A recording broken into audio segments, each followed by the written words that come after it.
Buenos días. El día de hoy vamos a dar lectura a el libro de Lamentaciones 1 y 2.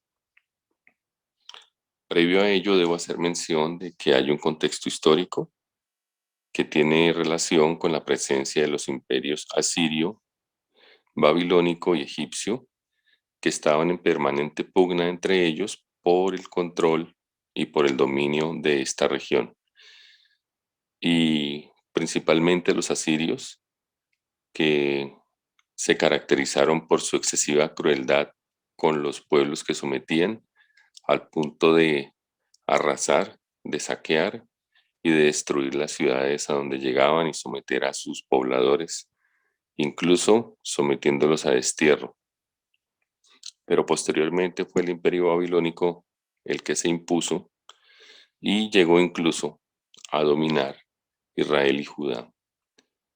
Es precisamente en este contexto en el que surge un personaje como lo es el profeta Jeremías, quien tuvo un llamado especial de Dios para advertir al pueblo y llamarlo al arrepentimiento.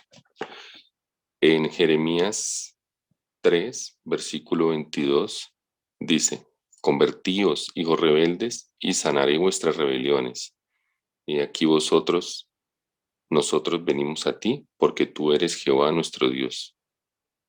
Asimismo, en Jeremías 4, versículos 22 y 23 dice: Porque mi pueblo es necio, no me conocieron, sus hijos ignorantes y no son entendidos, sabios para hacer el mal, pero hacer el bien no supieron.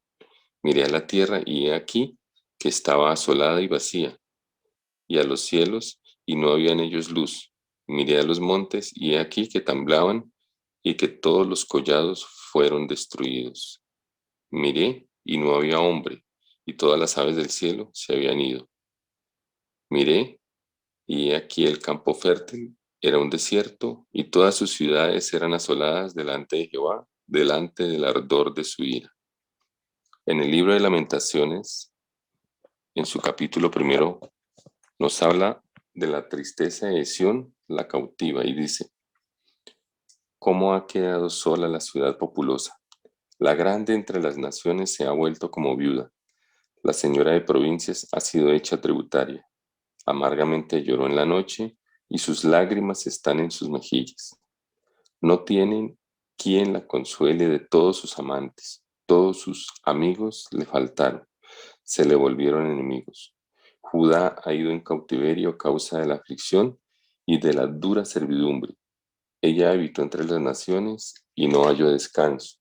Todos sus perseguidores la alcanzaron entre las estrechuras.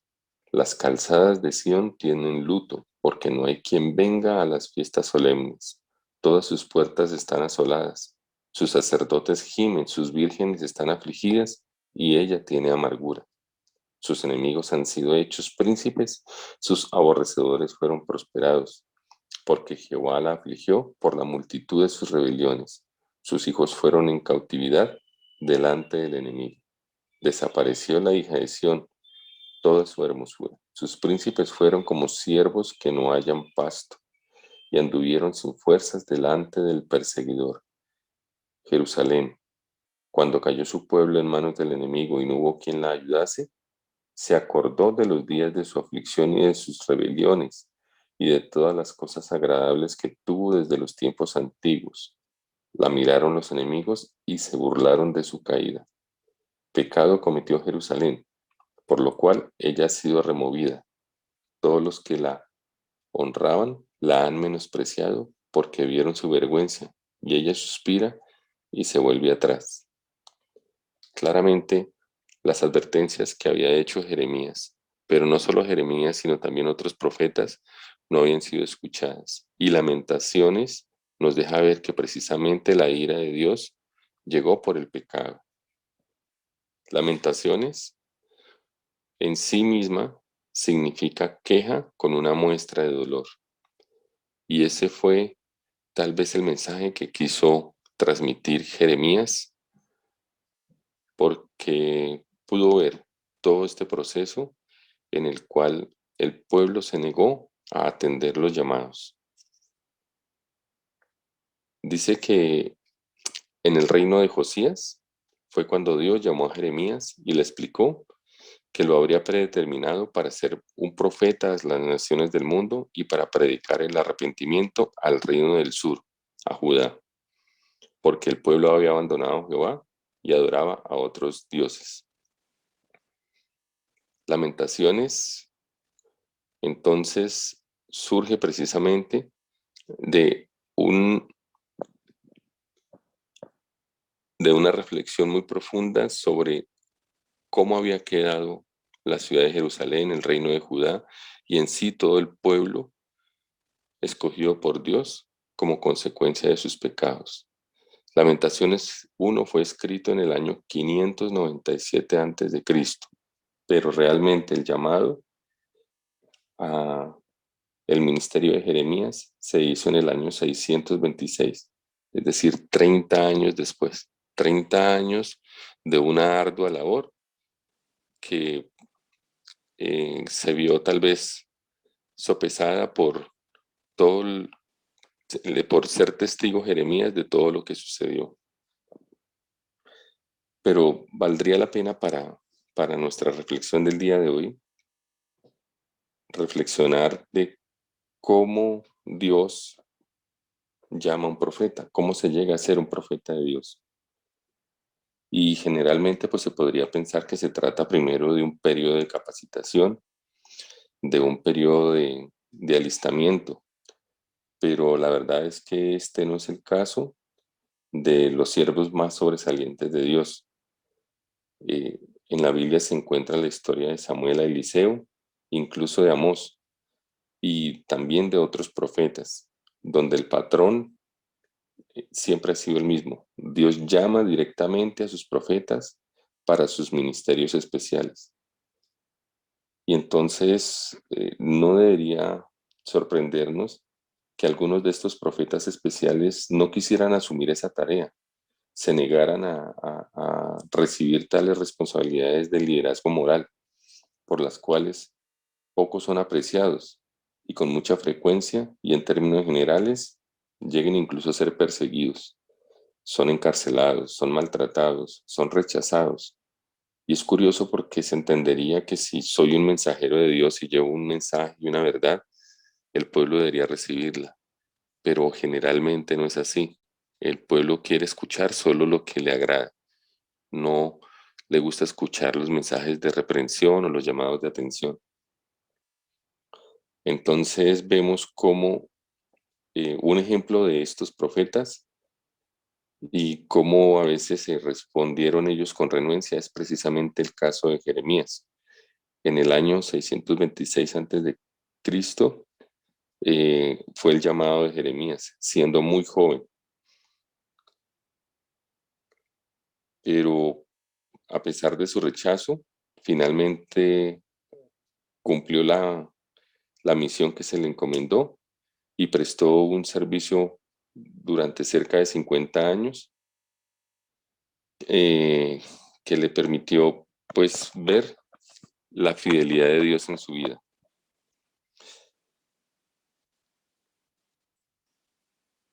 Dios apela a Jeremías a través de dos visiones.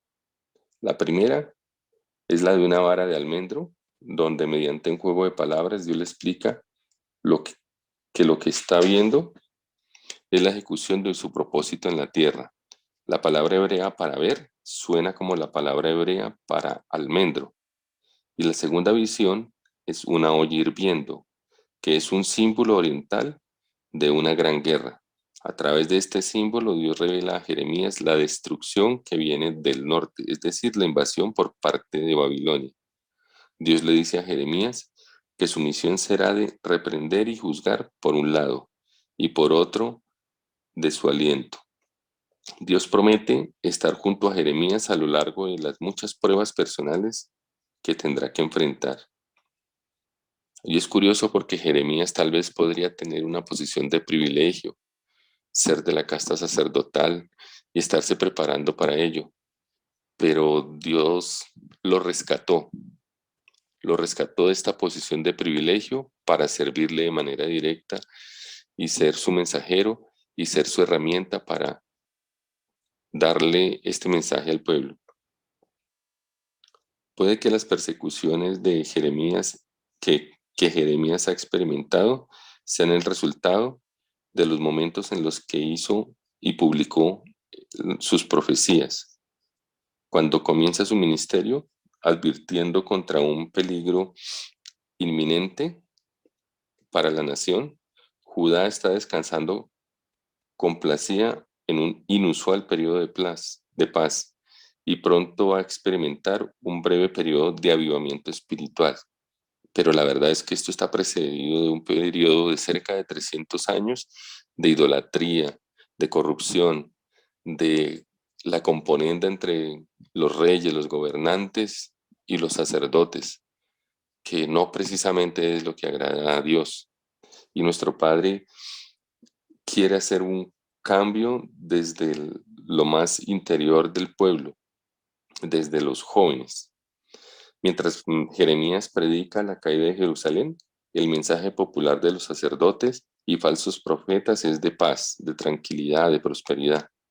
Pero la verdad es que esa no es la palabra que Dios está transmitiendo. Y son estos falsos profetas, por componenda y por conveniencia política, que transmiten un mensaje que favorezca a los gobernantes, para que el pueblo respalde su actuación, a pesar de que todos saben de que no le es agradable a Dios la idolatría en que se encuentra.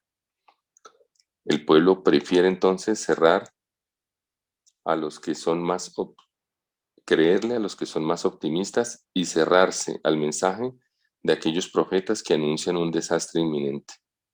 Pocos se dan cuenta de que la escena política rápidamente está cambiando. Incluso en este año del llamado de Jeremías, Nabopolassar se rebelará contra Asiria y fundará el imperio babilónico. Nabopolassar es precisamente el padre de Nabucodonosor, y es en los siguientes 15 años que Nínive, la capital de Asiria, cae bajo la alianza de los medas y de los persas, y 7 años más tarde Asiria, Babilonia y Egipto chocan en una guerra, en una batalla en Cárquemis, donde Nabucodonosor de Babilonia surge como el rey victorioso y se impone sobre los otros imperios y amplía los dominios de Babilonia. Y de entre esos dominios, precisamente está Judá e Israel. Durante todos estos episodios, Judá estará en constante peligro y el ingrato trabajo que desarrolla Jeremías será llevar un mensaje de juicio y de vulnerabilidad nacional a un pueblo que no lo quiere oír. Vaya, qué tarea tan alta colocó Dios a este profeta.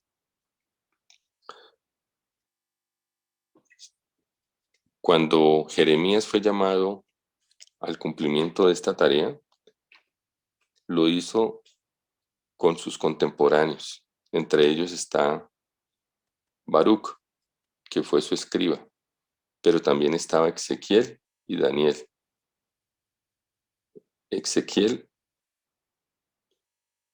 fue destinado con la población que fue cautiva y trasladada a Babilonia, pero Jeremías todo el tiempo estuvo allí, en Jerusalén, dando este mensaje para el pueblo, un mensaje de esperanza y de salvación, a pesar de que su tarea se desarrolla en un ambiente de desastre para Judea. Dios va a perdonar a las infidelidades de su pueblo y el culto a otros dioses si el pueblo cambia de actitud y vuelve sus ojos a su Padre, a su Dios. Entonces es curioso cómo Dios utiliza a personas jóvenes en ese momento como Ezequiel, como Daniel, como Jeremías, para dar este cambio, porque la casta sacerdotal estaba corrompida. Y hay un elemento que agregar y es que dentro del servicio en el templo se le permitía a aquellos que ya habían alcanzado la edad de 30 años para empezar su vida ministerial. Pero pareciera que estos jóvenes que venían siendo preparados fueron escogidos precisamente por Dios para su mensaje. O sea, pasó por encima de estas reglas de los hombres porque Él es soberano. Entonces, traigo una reflexión en este momento y es la atención que tenemos que colocar a los jóvenes de nuestras casas, de nuestra congregación, a los jóvenes de nuestro país. Hemos visto cómo recientemente los jóvenes se han manifestado, muchos de ellos influenciados por mensajes de odio, de discriminación, por una rabia que aflora, por un inconformismo con la situación que muchos de ellos viven. Pero en medio de eso también están otros grupos de jóvenes que se han venido preparando espiritualmente para los tiempos difíciles que vive nuestro país, que vive nuestra ciudad, pero también con mucho optimismo sobre el futuro que podemos construir. Es ambivalente el mensaje, es decir, pareciera que hay una situación compleja, que no se ve solución y que las posiciones polarizadas y radicales son las que predominan. Pero en medio de todo ello, creo yo que es importante ayudar a la juventud, a los jóvenes, a tener un verdadero compromiso con la obra de Dios. Y para ello, como ocurrió con Daniel, con Ezequiel, con Jeremías, desde muy temprano ayudarlos a fortalecerse en su vida espiritual, en esa relación que a cada uno debe cimentar y hacer crecer día a día con Dios nuestro Padre. Y digo esto porque en nuestra iglesia, en nuestra congregación, en nuestras familias, eh, hay jóvenes, hay niños, hay adolescentes, estudiantes de primaria, de bachillerato, incluso ya algunos definiendo su vida profesional en las universidades, que necesitan de nuestro respaldo.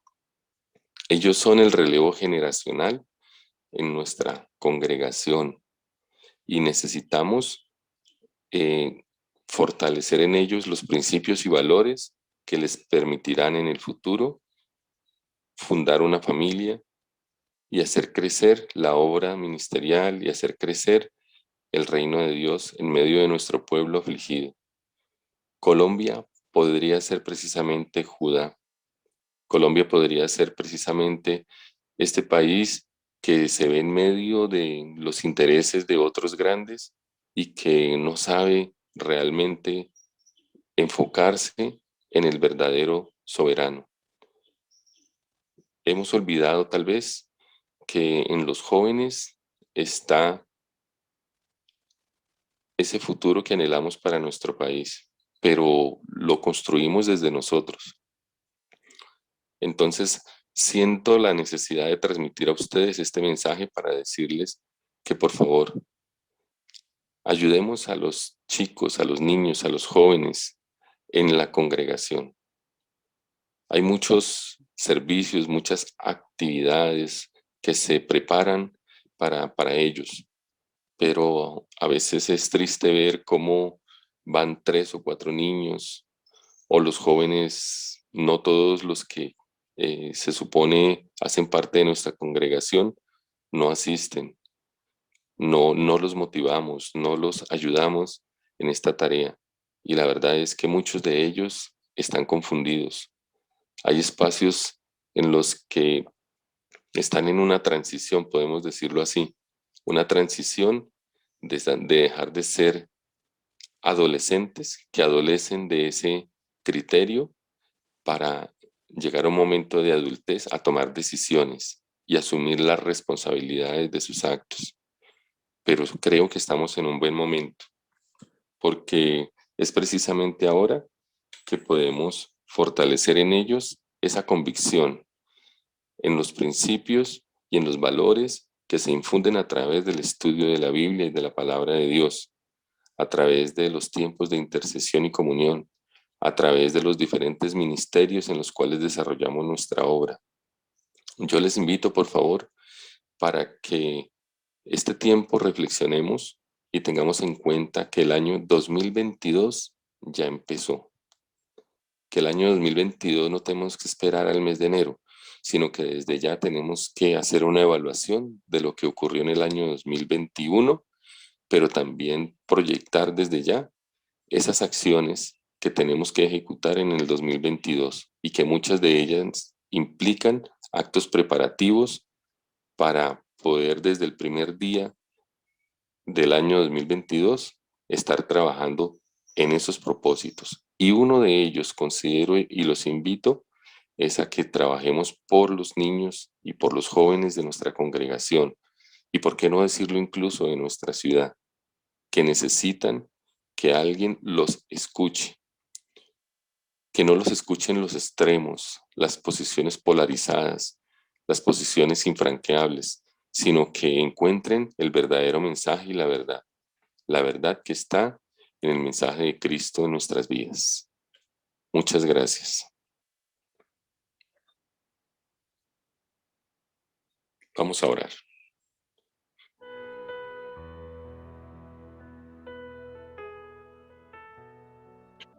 Padre amado, en esta mañana te agradezco por la oportunidad que nos das de encontrar en tu palabra un mensaje que es vigente para nuestro día, para nuestra ciudad, para nuestro país.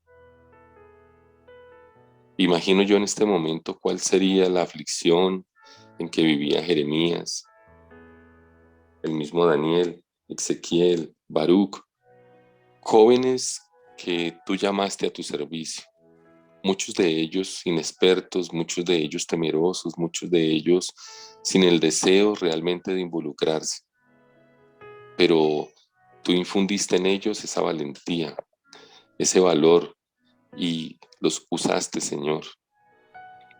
Es curioso cómo le damos mayor preponderancia a unos supuestos líderes, a unas supuestas organizaciones, y muchas veces creería yo que incurrimos en idolatrías, colocando a un partido político, a un equipo de fútbol, dándole toda la preeminencia y relegando a un segundo o a un último lugar incluso tu presencia en nuestras vidas. Hoy te pedimos, Señor, de manera muy especial, por los niños y los jóvenes de nuestra congregación, que no tengamos que llegar, Señor, a un mensaje de lamentaciones, a un mensaje de, de los ayes, a un mensaje de tristeza, de ir al pasado, a tratar de recordar lo bien que estuvimos. Qué bueno, Señor, valorar lo que hasta hoy nos has dado y lo que hoy tenemos y cuidarlo desde estos niños y desde estos jóvenes que van en algún momento a recibir la posta y a continuar la obra. Ellos, Señor, son importantes para construir y crecer nuestra iglesia, hacer crecer tu reino en medio de nuestra sociedad, para reivindicar los verdaderos valores que tú nos enseñas en tus preceptos, en tus estatutos, en tus decretos, Señor mío, en tus mandamientos. Padre, de manera especial, quiero también pedirte en oración por los líderes de nuestra iglesia, por los pastores, porque ellos son tu instrumento, Señor. Y al igual que los casos que mencionamos, desde muy jóvenes los tomaste, Señor, para tu servicio y llevan una vida ministerial que ya supera los 20 años, pero que queda mucho más por hacer y estamos dispuestos a estar a su lado para darles la mano y ayudarlos. Bendícenos, Padre, guarda nuestra juventud de nuestro país. Ayúdanos, Señor, a reconocer los verdaderos liderazgos y a apoyar. Ayúdanos, Padre, a detectar en nuestras familias los factores de riesgo, a identificar a aquellos jóvenes díscolos, distraídos, perdidos, temerosos, para infundir tus mensajes, Señor, de salvación y para que ellos realmente puedan asumir en su momento indicado la tarea que tú tienes para ellos. Amén.